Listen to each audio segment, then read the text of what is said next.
Hello my dear students, welcome to the English video for standard 7 of bridge course, activity number 18, English subject. While we are learning the activity number 18, few instructions are for students here. Look at the instructions first. Read the story 2.2, The Lion, the Man and the Statue on page number 30 in my English book 6. Solve the activities given below. 3. Find the meaning of difficult words in good dictionary. आता विद्यार्थ्यांसाठी या ॲक्टिव्हिटीमध्ये पहिली त्यांनी सूचना दिलेली आहे की 2.2 the lion the man and the statue हा जो लेसन आहे इयत्ता 6वीच्या इंग्रजीच्या पुस्तकातील पेज नंबर 30वरचा तो वाचायचा आहे. त्यानंतर याच्यावर दिलेल्या ॲक्टिव्हिटीज सोडवायच्या आहेत आणि या लेसनमध्ये आलेले काही जे न्यू वर्ड्स असतील डिफिकल्ट मिनिंग ज्यांचे समजत नाहीत आपल्याला ते डिक्शनरीमधून तुम्ही ते शोधायचे आहेत आणि त्यांचा अर्थ समजून घ्यायचा आहे. So first of all we are going to read the lesson 2.2 the lion the man and the statue. 2.2 The Lion, the Man and the Statue, page number 30. Look at the paragraph. Long ago, men and animals could talk to each other. Once, a man and a lion got talking. The lion was very proud of his strength. I am the king of beasts. I am stronger than any man. That is why men fear me. आता beast म्हणजे काय? हिंस्र प्राणी. सर्व प्राण्यांचा मी beast म्हणजे प्राणी. प्राण्यांचा राजा आहे मी सर्व प्राण्यांचा. आणि स्ट्रॉंगर म्हणजे बलवान. आणि फिअर म्हणजे घाबरणे.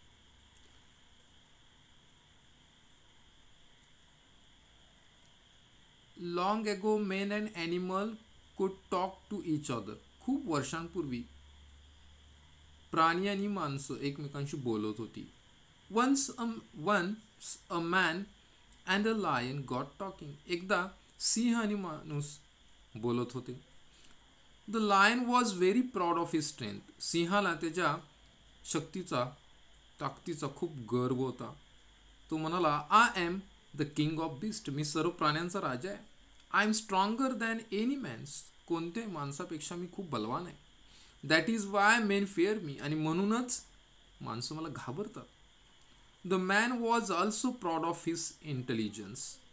आता मानवाला सुद्धा त्याच्या बुद्धिमत्तेचा खूप गर्व होता.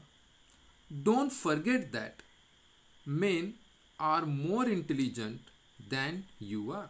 आणि तो माणूस म्हणाला की विसरू नकोस की तुझ्यापेक्षा मनुष्य हा कितीतरी बुद्धिमान आहे.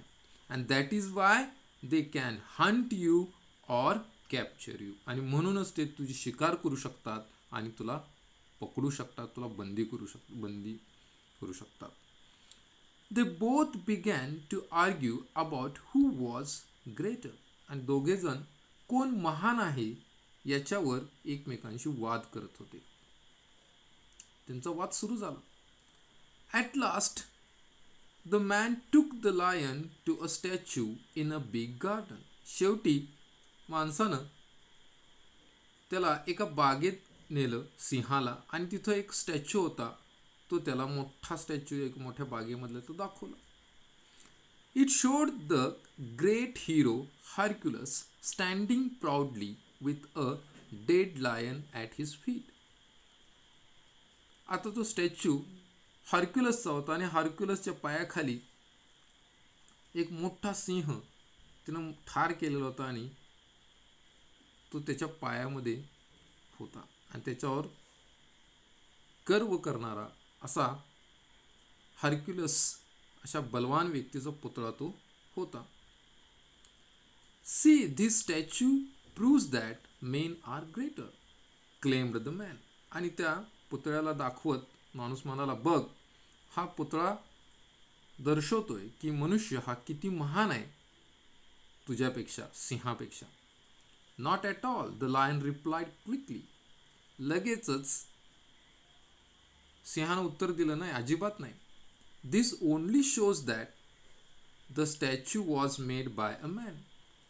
हा स्टॅच्यू फक्त एवढाच दाखवतोय की हा पुतळा जो आहे तो मानवानं बनवलेला आहे.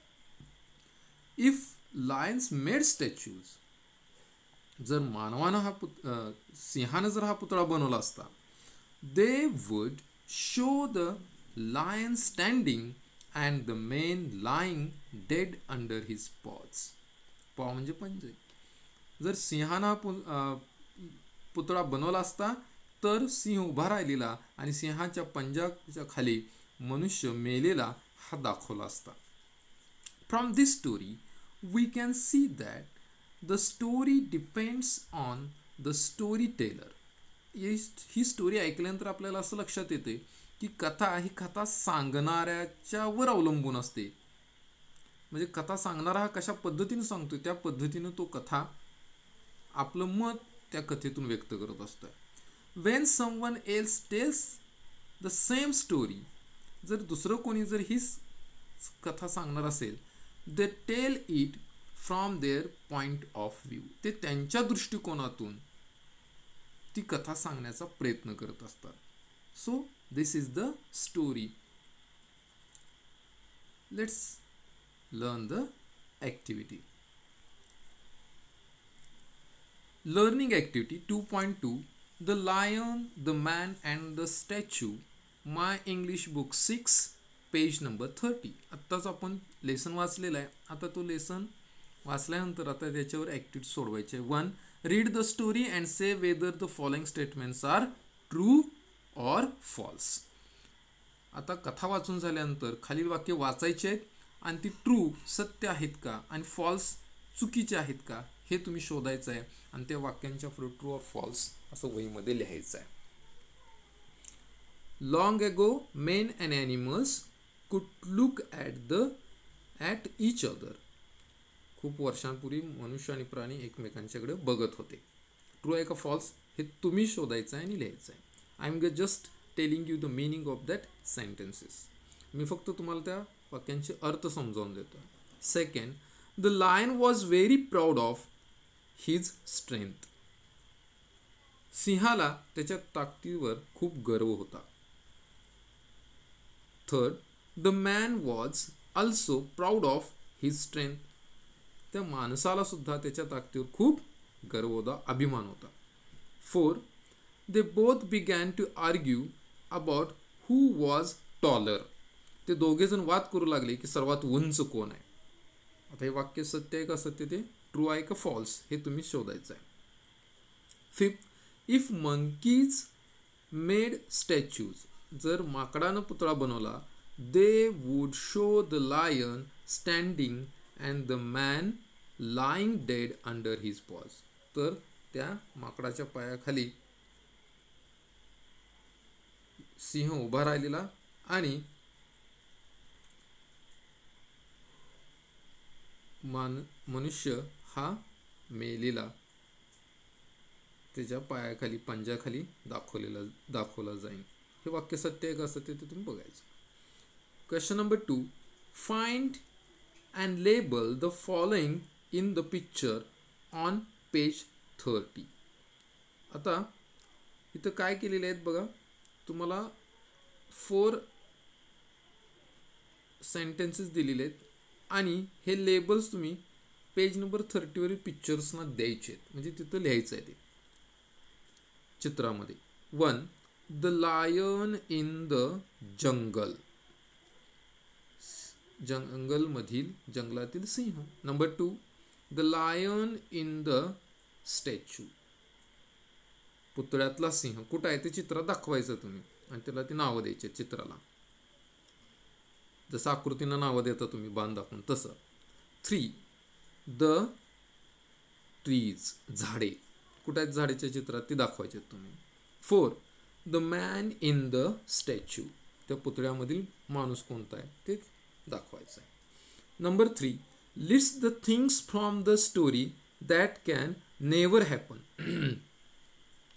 अशा वस्तूंची यादी करा की ज्या कथेतील दॅट कॅन नेवर हॅपन्स की ज्या कधीही घडू शकत नाही.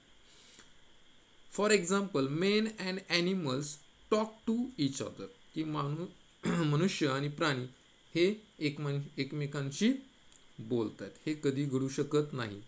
अशा ज्या स्टोरीमध्ये काही गोष्टी आलेल्या आहेत त्या तुम्ही इथं त्यांची यादी करायची आहे.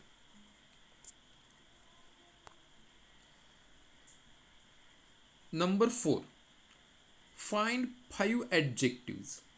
आता 5 अशी विशेषणं शोधायची आहेत. ॲडजेक्टिव्ह म्हणजे विशेषणं from the story and write them as shown below. आणि खाली दाखवल्याप्रमाणे तुम्ही ते काय करायचे आहेत, लिहून काढायचे आहेत वहीमध्ये. आता विशेषण नामाबद्दल विशेष माहिती सांगण्याचं काम जो शब्द करतो त्याला म्हणायचं विशेषण. हां, आता एक्झाम्पल दिले बघा. Strong, stronger, strongest. स्ट्रॉंग म्हणजे बलवान, स्ट्रॉंगर म्हणजे त्यापेक्षा बलवान आणि स्ट्रॉंगेस्ट म्हणजे सर्वाधिक बलवान. आता हे डिग्रीमध्ये दिलेलं आहे. काय आहे? डिग्रीमध्ये. बघा स्ट्रॉंग, बलवान, ॲडजेक्टिव्ह विशेषण आहे. Strong, stronger, strongest. बिग, बिगर, बिगेस्ट. Long, longer, longest. आता तुम्ही 5 विशेषणं ह्या ह्या स्टोरीमधून शोधून काढायचे आहेत आणि ह्या 3 डिग्रीमध्ये ती वाक्य लिहायची आहेत. पॉझिटिव्ह डिग्री, कंपॅरेटिव्ह डिग्री आणि सुपरलेटिव्ह डिग्री. जसं beautiful, more beautiful, most beautiful. Tall, taller, tallest. हे एक्झाम्पल्स आहेत. या पद्धतीनं तुम्ही ते शोधून काढायचे आहेत. स्टोरीमधून दुसरी विशेषणं ती लिहायची आहेत. फॉर एक्झाम्पल आता इथं फॉल्स सॉल्व्ड ॲक्टिव्हिटीमध्ये दाखवलेलं आहे की तुम्ही जे सेंटेन्स लिहायचं आहे ट्रू फॉल्समध्ये आणि त्यापुढे फॉल्स आहे की ट्रूज ते लिहायचं आहे. प्रॅक्टिस ॲक्टिव्हिटी दिलेली आहे बघा. Read the story and tell your friend in your mother tongue. आता ही स्टोरी वाचायची आणि तुमच्या मित्रांना ती मदर टंग म्हणजे तुमच्या मातृभाषेत सांगायची आहे. एक्सटेन्शन ॲक्टिव्हिटी आहे. Read the story and make a list of nouns and adjectives from the story. कथेतून नाम म्हणजे नाउन आणि ॲडजेक्टिव्ह म्हणजे विशेषणं ह्या दोन्ही प्रकारच्या शब्दांच्या जाती ज्या आहेत त्या शोधून काढायच्या आणि त्यांची यादी करायची. नाउन्स म्हणजे नाव आले, कोणत्याही वस्तू, व्यक्ती, ठिकाणाचं नाव आलं. आणि ॲडजेक्टिव्ह म्हणजे विशेषण आलं आणि ती विशेषणांची आणि नामांची यादी करायची आहे. इव्हॅल्युएशन ॲक्टिव्हिटी दिलेली आहे. Read the story carefully to find the answers from the story. आता स्टोरीमधून तुम्ही ॲन्सर्स शोधायचे आहेत. Question 1 who speaks first in the story. कथेमध्ये पहिल्यांदा कोण बोलतं आहे. Second question what was the lion proud of. सिंहाला कशाचा अभिमान होता, कशाचा गर्व होता. Third what was the man proud of. मानवाला कशाचा गर्व होता. What did the man show to the lion. माणसानं सिंहाला काय दाखवलं.